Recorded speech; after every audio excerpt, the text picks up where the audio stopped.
नमस्कार, आप देख रहे हैं डीडी न्यूज। खबरों को विस्तार से जानें उससे पहले नजर डाल लेते हैं इस वक्त की अहम सुर्खियों पर।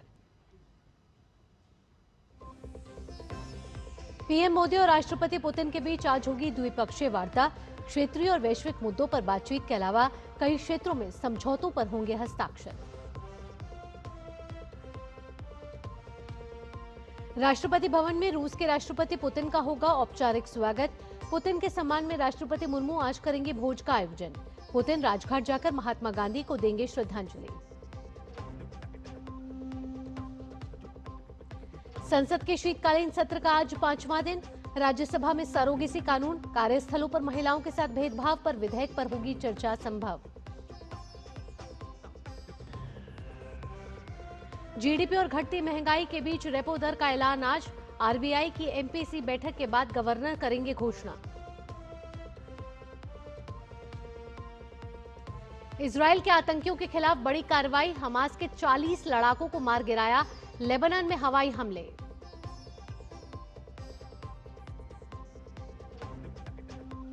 और एफआईएच पुरुष जूनियर हॉकी विश्व कप में आज क्वार्टर फाइनल में भारत के सामने बेल्जियम की चुनौती। टूर्नामेंट में भारत ने किया है अब तक का सर्वश्रेष्ठ प्रदर्शन।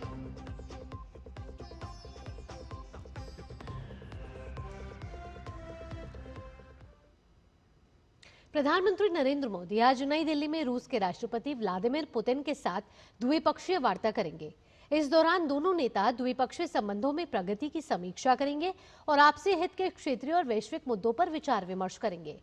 वार्ता में व्यापार, अर्थव्यवस्था, स्वास्थ्य, सेवा, शिक्षा, संस्कृति और मीडिया से संबंधित क्षेत्रों सहित कई समझौतों पर हस्ताक्षर होने की संभावना है। राष्ट्रपति पुतिन 23वें भारत रूस वार्षिक शिखर सम्मेलन के लिए भारत के सरकारी दौरे पर कल शाम नई दिल्ली पहुंचे हैं। प्रधानमंत्री मोदी ने हवाई अड्डे पर उनका गर्मजोशी से स्वागत किया। तो आज 23वें वार्षिक शिखर सम्मेलन में राष्ट्रपति पुतिन हिस्सा लेने वाले हैं। इसके साथ प्रधानमंत्री नरेंद्र मोदी के साथ उनकी द्विपक्षीय वार्ता है और इस यात्रा को बेहद ही अहम माना जा रहा है। भारत और रूस के बीच मजबूत होते रिश्ते और दोस्ती जो और प्रगाढ़ होती हुई नजर आ रही है। इसके साथ भारत रूस बिजनेस फोरम में भी हिस्सा लेने वाले हैं और साथ साथ जो आज राष्ट्रपति पुतिन के कार्यक्रम है उसमें राष्ट्रपति द्रौपदी मुर्मू से भी उनकी मुलाकात संभव है और राष्ट्रपति भवन में भोज का आयोजन किया गया है। रूस के राष्ट्रपति पुतिन का आज सुबह राष्ट्रपति भवन में औपचारिक स्वागत किया जाएगा। वे राजघाट पर महात्मा गांधी की समाधि पर पुष्पांजलि अर्पित करेंगे।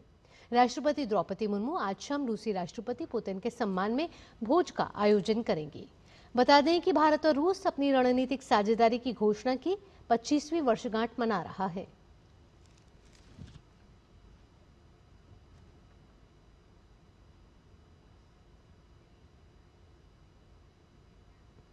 प्रधानमंत्री नरेंद्र मोदी ने रूस के राष्ट्रपति व्लादिमीर पुतिन को रूसी भाषा में गीता की एक कॉपी भेंट की है। पीएम मोदी ने एक्स पर इसकी एक तस्वीर साझा करते हुए लिखा कि राष्ट्रपति पुतिन को रूसी भाषा में गीता की एक कॉपी भेंट की। गीता की शिक्षाएं दुनिया भर में लाखों लोगों को प्रेरणा देती हैं।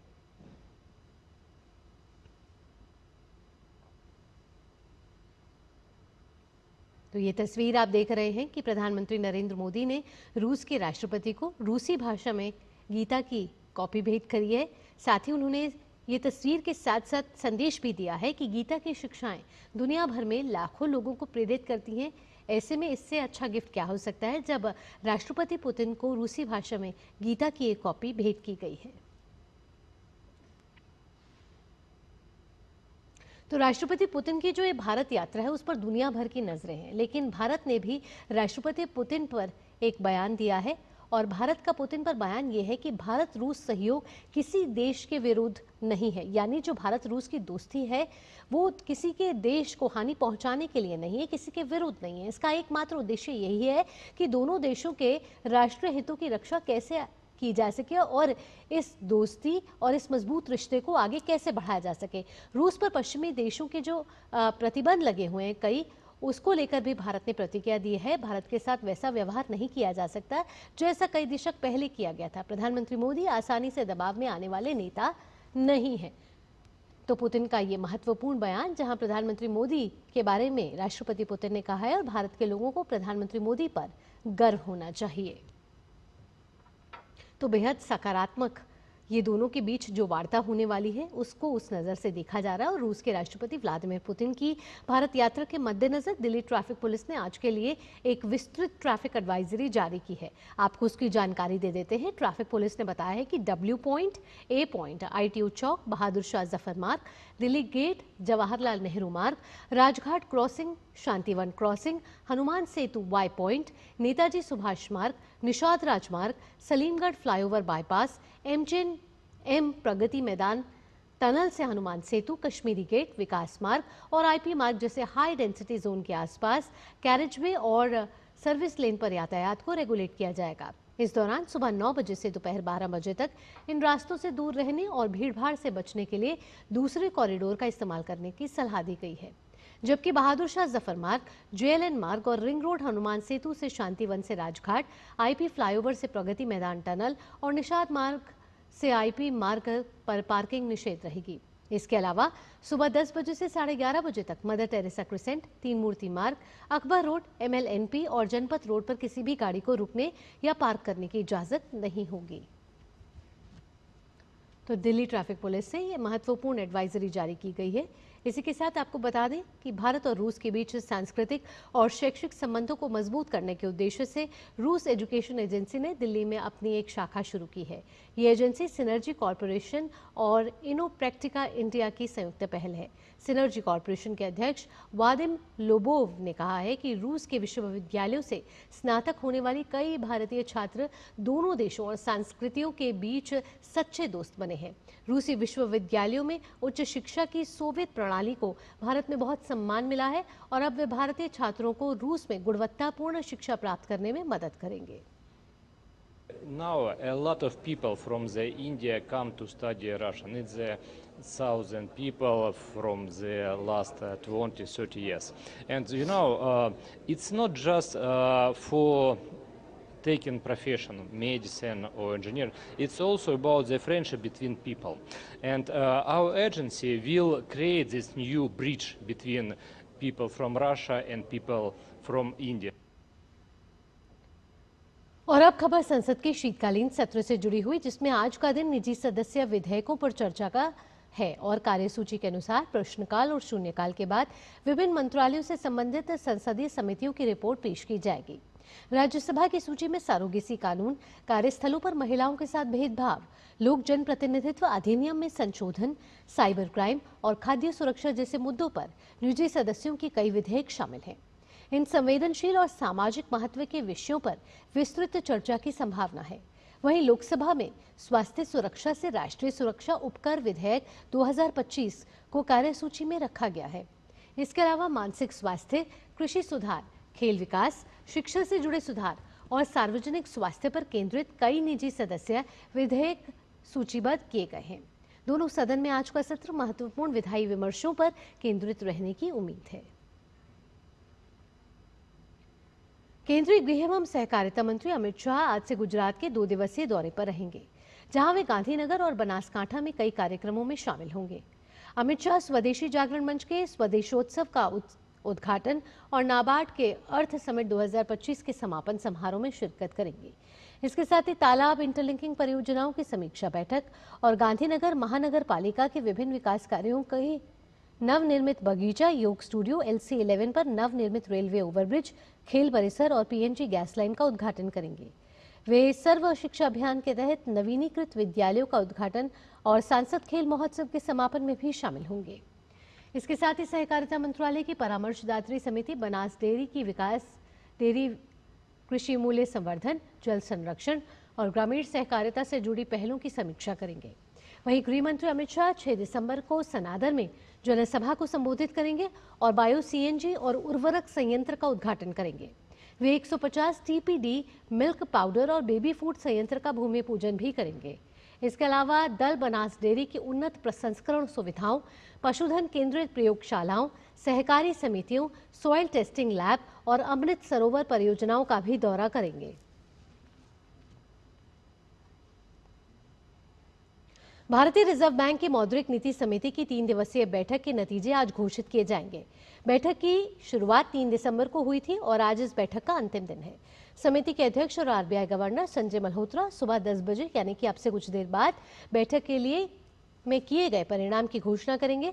समिति हर 2 महीने में प्रमुख नीतिगत दरों पर चर्चा करने और देश के लिए समग्र मौद्रिक नीति ढांचे का मार्गदर्शन करने के लिए ये बैठक की जाती है। चालू वित्त वर्ष की यह 5वीं द्विमासिक समीक्षा बैठक है।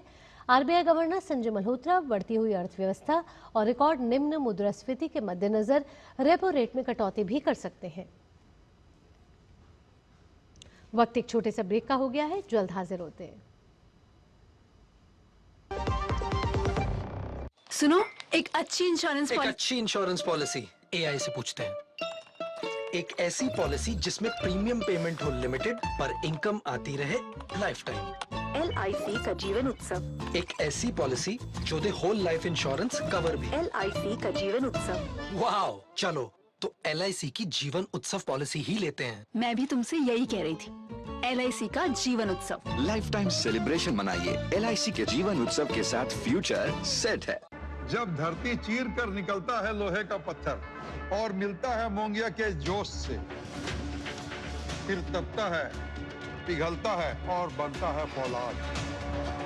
अब होता है सरिया सारी खूबियों के साथ। मोंगिया स्टील, मजबूत देश का मजबूत सरिया। कौन है जो जोड़े देश को? विकसित भारत का विकसित भारत।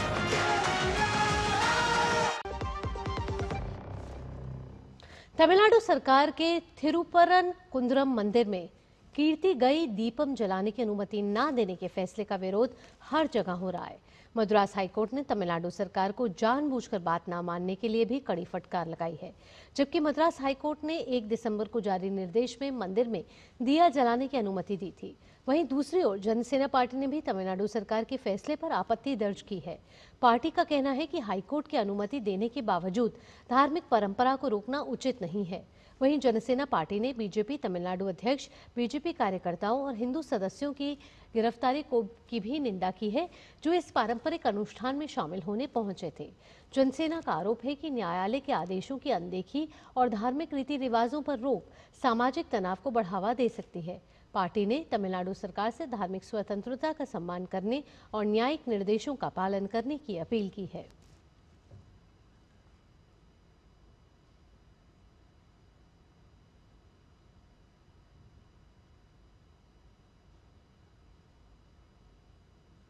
तो डीएमके का कार्तिकी दीपम जलाने की अनुमति ना देने के फैसले पर विरोध है और ये ग्राफिक्स के जरिए आप देख रहे हैं कि स्टालिन सरकार पर इस समय आरोप लगाए जा रहे हैं, धार्मिक परंपरा को रोकना उचित नहीं है।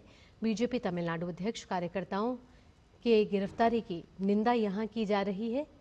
साथ ही साथ आपको बता दें कि जनसेना पार्टी ने भी इसका विरोध किया है। धार्मिक रीति रिवाजों पर रोक से बढ़ेगा सामाजिक तनाव, ये स्टालिन सरकार पर आरोप लगाए जा रहे हैं। धार्मिक स्वतंत्रता और न्यायिक निर्देशों का पालन करें डीएमके का कार्तिकी दीपम जलाने की अनुमति ना देने के फैसले पर यह लगातार विरोध किया जा रहा है। आप देख रहे हैं कि बीजेपी ने भी एक ट्वीट किया है और इसमें कहा है कि इस मामले पर भाजपा ने भी डीएमके सरकार पर हिंदू भावनाएं आहत करने का आरोप लगाया है। एक्स पर बीजेपी ने लिखा है कि एक दिया तो जला, पर डीएमके की हिंदू परंपराओं के प्रति उपेक्षा और अधिक उजागर हो गई। जब एक साधारण दीपम को कानून व्यवस्था का मुद्दा बताकर रोका जाए तो साफ है कि राजनीति अपनी सीमाएं लांघ चुकी है। मद्रास हाईकोर्ट की स्पष्ट अनुमति के बावजूद तमिलनाडु सरकार ने भक्तों को रोक दिया और मदुरै की पवित्र पहाड़ी पर कार्तिक दीपम जलाने की परंपरा को बाधित कर दिया। और अब दिल्ली में प्रदूषण और सफाई में लापरवाही की तो सख्त एक्शन लिया जाएगा। उपराज्यपाल विनय कुमार सक्सेना और मुख्यमंत्री रेखा गुप्ता ने जिलों के डीएम को अधिकार दे दिए हैं कि किसी भी सरकारी कर्मचारी की लापरवाही पर उसकी वार्षिक गोपनीय रिपोर्ट यानी कि ACR खराब की जा सकती है, यानी नौकरी और प्रमोशन पर सीधा असर। लोक निवास में हुई उच्च स्तरीय बैठक में फैसला हुआ है कि रोजाना प्रदूषण नियंत्रण की समीक्षा होगी। डीडीए को खाली पड़ी जमीनों से कचरा मलबा हटाने का आदेश, जबकि एमसीडी पूरे शहर में सफाई और धूल रोकने के अभियान पर जोर देगी। टीपीसीसी को निर्देश है कि सफाई में लापरवाही करने वाले विभागों पर चालान करे। बिना परमिशन सड़क काटने या गड्ढे न भरने पर एफआईआर होगी और जिम्मेदारी विभाग प्रमुख की तय होगी। सरकार स्पष्ट है कि ना कोई सरकारी कर्मचारी बचेगा, ना कोई निजी एजेंसी।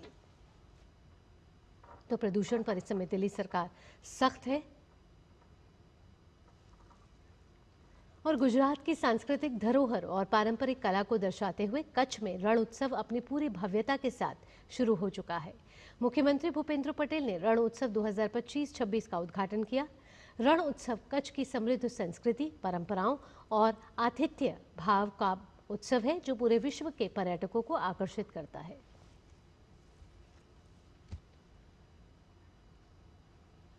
श्रीलंका में चक्रवात दितवा के कारण मरने वालों की संख्या बढ़ गई है। श्रीलंका के डिजास्टर मैनेजमेंट सेंटर ने मंगलवार शाम तक 486 मौतों और 341 लोगों के लापता होने की पुष्टि की है। 51,000 से ज्यादा परिवारों के 1,71,000 से ज्यादा लोग बेघर हैं और देश भर में 1,231 राहत सेंटरों में पनाह लिए हुए हैं। वहीं भारत ने ऑपरेशन सागर बंधु के तहत मदद बढ़ा दी है। इंडियन एयरफोर्स के हेलीकॉप्टर कोटमाले के पास फंसे लोगों को निकालने के साथ ही राहत सामग्री भी पहुंचा रहे हैं। स्थानीय अधिकारियों ने पुष्टि की है कि इस तबाही में 20 से ज्यादा पुल तबाह हो गए हैं। कनेक्टिविटी ठीक करने के लिए भारत ने 3 बेली ब्रिज भेजे हैं। भारत के आरोग्य मैत्री भीष्म क्यूब के जरिए इंडिवित्या में एक मैदान को फील्ड क्लिनिक में बदल दिया गया है। यह यूनिट पहले ही डिहाइड्रेशन और गंभीर बीमारियों से जूझ रहे 300 से ज्यादा मरीजों का इलाज कर चुकी है। दशकों में आई सबसे बड़ी प्राकृतिक आपदा से जूझ रहे श्रीलंका के लिए भारत की लगातार मदद लाइफलाइन बनी हुई है। पाकिस्तान की जेल में बंद पूर्व प्रधानमंत्री इमरान खान अब अपनी बहनों से नहीं मिल सकेंगे। दरअसल पाकिस्तान सरकार ने इमरान की बहनों से मुलाकात पर पाबंदी लगा दी है। पाकिस्तान सरकार के सूचना मंत्री अताउल्लाह तरार ने यह कहा है कि इमरान खान को अब अपनी बहनों से नहीं मिलने दिया जाएगा। अब हर दिन वहां तमाशा नहीं लगेगा। उन्होंने इमरान खान के समर्थकों को भी कार्रवाई की चेतावनी दी है। इमरान खान पर 100 से ज्यादा केस चल रहे हैं और वे अगस्त 2023 से जेल में बंद हैं। भ्रष्टाचार मामले में उन्हें 14 साल की सजा सुनाई जा चुकी है। इजरायली सेना ने रफा इलाके में जमीन के नीचे बनी सुरंगों में मौजूद करीब 40 हमास लड़ाकों को मार गिराया है। इजरायली सेना ने जानकारी देते हुए बताया कि अब पूरा इलाका उनके नियंत्रण में है। गजा में विभिन्न स्थानों पर बनी सुरंगों में करीब 200 लड़ाके फंसे हुए थे। इनमें से ज्यादातर को इजरायली बलों ने मार गिराया है, जबकि कुछ ने हथियार डालकर आत्मसमर्पण किया है। इस बीच युद्ध में हमास के कमांडर मोहम्मद अल वहाब समेत 3 अन्य कमांडर की मौत होने का दावा इजरायली सेना ने किया है। इस बीच इजराइल ने दक्षिण लेबनान के 2 शहरों के 2 स्थानों पर हवाई हमले किए हैं। इजरायली सेना के मुताबिक जिन 2 इमारतों को निशाना बनाया गया है वे हिजबुल्लाह के ठिकाने थे।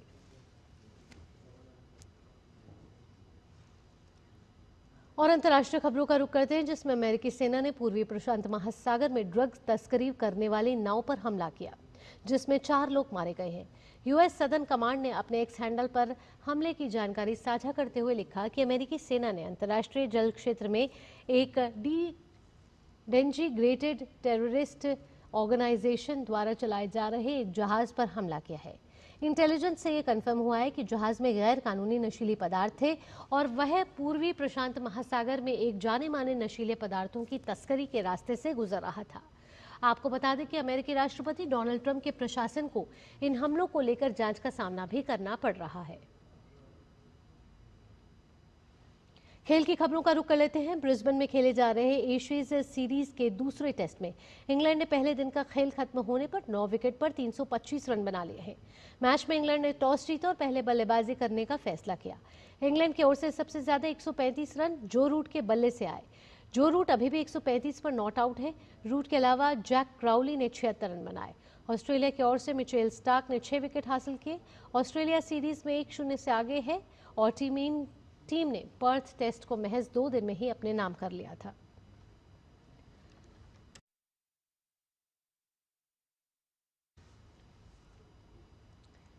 FIH पुरुष जूनियर हॉकी विश्व कप में आज भारतीय टीम का सामना बेल्जियम से होगा। भारत ने पूल बी में चिली, ओमान और स्विट्जरलैंड को हराकर नॉकआउट दौर में प्रवेश किया। हालांकि टीम का असली इम्तिहान अब बेल्जियम के खिलाफ होगा। भारतीय टीम ने पूल चरण में 29 गोल किए और एक भी गोल नहीं खोया। टीम का यह प्रदर्शन टूर्नामेंट में भाग ले रहे बाकी सभी टीमों से बेहतर है। पूल चरण के मैच में भारतीय टीम ने 18 फील्ड गोल किए, 9 पेनल्टी कॉर्नर और 2 पेनल्टी स्ट्रोक। वहीं बेल्जियम की टीम ने अब तक 22 गोल किए हैं, जिसमें 11 मैदानी गोल और 11 पेनल्टी कॉर्नर शामिल है। भारतीय टीम से बाहर चल रहे अनुभवी तेज गेंदबाज मोहम्मद शमी के 13 रन पर 4 विकेट से बंगाल ने गुरुवार को सैयद मुश्ताक अली ट्रॉफी के ग्रुप सी मैच में सर्विसेज को 7 विकेट से हरा दिया।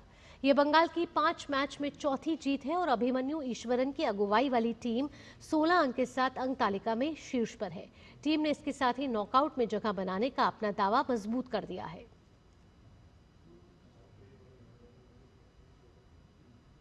दो 2026 में होने वाले फीफा विश्व कप के लिए आज वॉशिंगटन में ड्रॉ घोषित किए जाएंगे। इस बार विश्व कप में 32 की जगह 48 टीमें हिस्सा लेंगी। अब तक 42 टीमें विश्व कप के लिए क्वालिफाई कर चुकी हैं, जबकि 6 टीमों को अभी भी क्वालिफाई करना है। 48 टीमों को 12 ग्रुप में बांटा जाएगा और हर ग्रुप में 4 टीमें होंगी। 4 बार की चैंपियंस इटली की टीम को अभी भी क्वालिफाई करना है। अमेरिका फीफा विश्व कप की मेजबानी कनाडा और मेक्सिको के साथ मिलकर करेगा।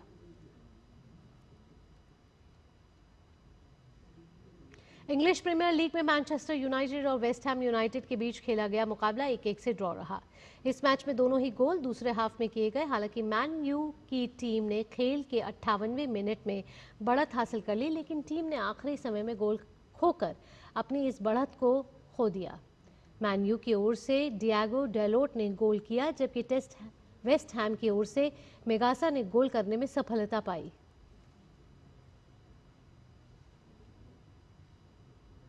इसी के साथ इस बुलेटिन में इतना ही। देश और दुनिया की बाकी खबरों के लिए जुड़े रहिए डीडी न्यूज के साथ। दीजिए अनुमति। नमस्कार।